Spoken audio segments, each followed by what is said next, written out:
Donc, je suis Alexandre Melnik. Je suis ici en Belgique depuis 2000 en fait. Mon histoire est un peu longue. Je suis né, s'il vous plaît.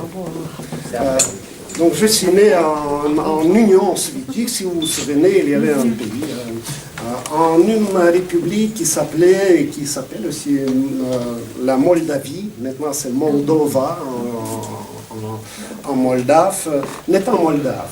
Moi, je suis d'origine ukrainienne, qui est né en Moldavie et qui a grandi en Russie, qui a vécu toute la vie en Russie et vit actuellement en Belgique.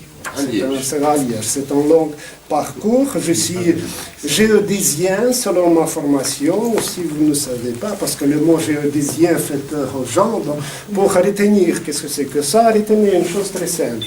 Qui sont les cartographes, vous connaissez, oui? Pour créer une carte, il faut avoir des mesures.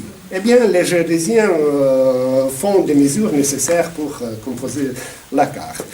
Entre mes projets, ça m'arrive aussi que j'écris les poèmes comme tout le monde. Et aujourd'hui, je vais demander à quelqu'un de lire, parce que ici, c'est la traduction. Donc, je ne vais pas lire en russe parce que, faute de temps, je vais demander peut-être à mon ami liégeois Valérie, qui est aujourd'hui, Valérie, Ireval. Ah oui, j'ai pas préparé. J'ai pas pris. Voilà, ça peut-être. Oui. Voilà. Tu peux lire, mais moi je ne lis pas. Donc un petit poème, Valérie. En dépit des fauteurs de cabale et des mystiques de tous bords, dans les tréfonds de l'égoïsme, tu n'aspires pas à la lumière. Tu dors aux côtés de l'épouse de ton voisin, vivant en sybarite, et réchauffant ta vie glacée à la fumée de ta cigarette. Plaisir succédané scintillement de pièces d'or. La cabale est inutile pour faire une triste conclusion. Dans les impasses du subconscient, Dieu ne traîne pas. Tu végètes dans le noir en attendant le grand Big Bang. Tu te ressaisis. Tu sens sous tes doigts la boîte d'allumettes.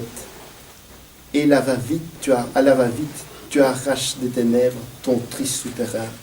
Et tu t'étires vers la lumière.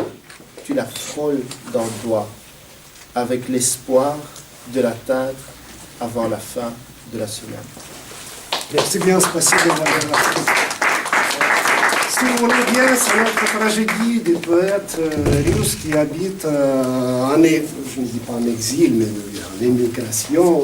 Pourquoi? Parce que la plupart des poètes russes sont les traditionnalistes qui écrivent avec les rimes, le rythme, qui est difficilement traduisible en français, en langue étrangère. Donc la traduction, c'est toujours la traduction libre.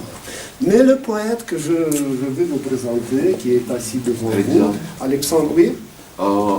En Russie maintenant, ils écrivent en vers livre ou ça... Moi j'écris en vers. C'est ce que je veux dire, parce que avant de vous présenter le poète suivant, c'est ce que je voudrais vous dire. Donc le poète Alexandre Radashkevitch, qui est assis devant vous, fait l'exception, peut-être il écrit les vers libres, qui sont très originaux, parce que ce sont les vers libres très reconnaissables. Donc en lisant ces textes, vous voyez bien que c'est Alexandre Radashkevitch. Pourquoi? C'est une énigme. Les critiциens discutent pourquoi c'est comme ça. Même il y a une inscription, le poème de Radashkevitch, ou comme ça, Sacha. C'est comme ça, non? On dit comme ça. Le style. Voilà, il y a un style comme ça. Donc il y a plus de chances que moi, par exemple, parce que traduire les vers libres en français, c'est un peu plus facile, non, Alexandre? C'est pas moi qui ai traduit. Hein. Oui, bien sûr. Alexandre Radashkevitch, avant de te donner la parole, excusez-moi, c'est pour rappel que la traduction que vous avez écoutée tout à l'heure, c'était faite par Isabelle Beletsky. Alexandre Radashkevitch, la France, Paris. Ça me honore de vous présenter vraiment votre poème. Et surtout, je pense qu'on est tous là pour la soirée de Bakit Kenjeyev. Et alors que je voulais aussi remercier pour pour tout ce qu'il a fait pour la poésie mondiale et universelle, hein, parce que c'est vraiment très, très important. Я скажу, чтобы звучал русский язык немного, скажу по-русски. Donc, M. Radashkevich va dire quelques mots en russe pour qu'on entende le son de cette langue magnifique. Oui. Киан Тука, Киан Йоким en français. Бахет Кинжаев, мой дорогой друг, я знаю его совсем недавно, лет 30. Monsieur Radashkevich connaît Bakit depuis très peu de temps, c'est-à-dire 30 ans. И мое отношение к нему заключается в том, что я его очень люблю и как большого поэта, и как замечательного человека. Et Monsieur Radashkevich l'aime non seulement pour le lien d'amitié qu'il les lie, mais aussi pour le fait que c'est aussi un homme extraordinaire. Et un poète. Et un poète. Un grand poète. Énorme. Voilà. Grand, voilà. Un grand poète. Спасибо, Париж. Donc, merci, Paris. Спасибо, Париж, за масонские игры, за орды туристов, зевающих хором на раннем Монмартре, в сиреневом солнце, за пальцы карманников в ласке проворной, за волны любви, убывающие в млечность под грешным мостом Мирабо.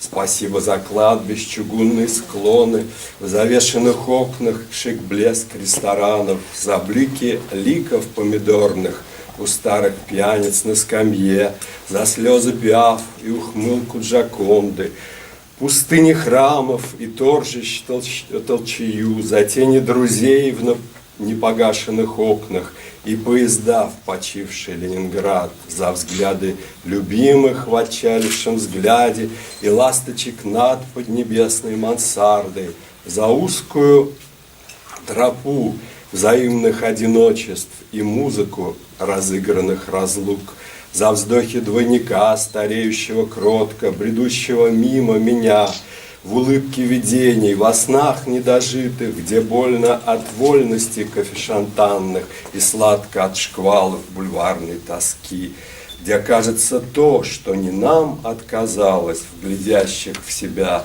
зеркалах. Спасибо, судьба, за судьбину, за сказку, спасибо, Париж.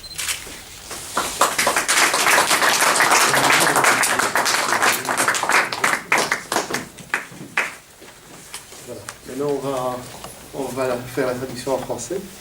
Ça va être difficile de lire aussi bien que son auteur, évidemment. Je vais faire de mon mieux.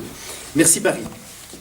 Merci Paris pour tes jeux maçonniques, pour tes ors de touristes vaillants sur un Montmartre matinal éclairé par un soleil mauve, pour tes doigts de pickpocket en proie à une caresse habile, pour tes vagues d'amour qui s'enfuient vers la voie lactée, en dessous du pont pêcheur Mirabeau. Merci pour les collines en fer de tes cimetières, visibles à travers les fenêtres fermées des restaurants chics, pour tes gueules en forme de tomates de vieux ivrognes sur un banc, pour tes larmes de Piaf, ton sourire de la Joconde, pour tes temples désertés, pour tes marchés en foulée, pour les ombres d'amis dans tes fenêtres allumées, pour tes trains vers un Leningrad enterré, pour le reflet de bien-aimés dans les yeux lors du départ, pour les hirondelles sous la mansarde de ton ciel, pour le chemin sinueux de solitude partagée et la mélodie des ruptures surjouées, pour les soupirs de ton sosie, vieillissant innocemment, errant devant moi avec un sourire visionnaire, plein de rêves mal vécus, portant en soi le mal des libertés volatiles des cafés chantants et le bon souffle de la peine au ras de tes boulevards. Merci au destin pour cette destinée, pour ce que tu as pu me conter, Paris. Merci bien. Valérie, à cause de sa timidité, a oublié de lire une petite ligne à la fin, traduction en français par Ireva.